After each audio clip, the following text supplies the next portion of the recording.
रायगडमध्ये भाजप विरुद्ध अजित पवार गट आमने सामने येताना दिसत आहे। सुनील तटकरे रायगड लोकसभेसाठी इच्छुक आहेत, तर दिल्लीला जायला जास्त आवडेल असं सुनील तटकरेंनी बोलून दाखवलेलं आहे। तर सुनील तटकरे यांनी सावध प्रतिक्रियाही दिल्याचं पाहायला मिळत आहे। रायगड लोकसभा मतदारसंघावर भाजपचाही दावा आहे, त्यामुळे आता हा मतदारसंघ युतीमधील कोणत्या पक्षाला मिळणार असा सवाल या ठिकाणी उपस्थित होतोय। दरम्यान या जागेवरून भाजप विरुद्ध अजित पवार गट संघर्ष पेटण्याची शक्यता नाकारता येत नाही।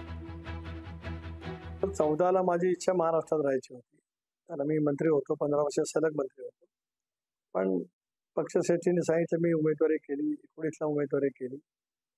आता मला प्रदेश अध्यक्ष दादांनी केले, त्यामुळे मी अर्धा महाराष्ट्रात आहे। पण आता दिल्लीमध्ये रमायला लागलो।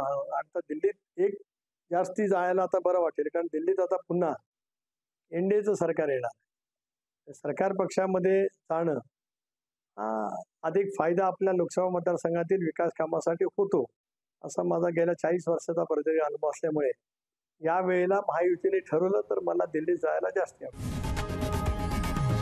लोकशाही मराठी ऐका, पहा, जागरूक रहा।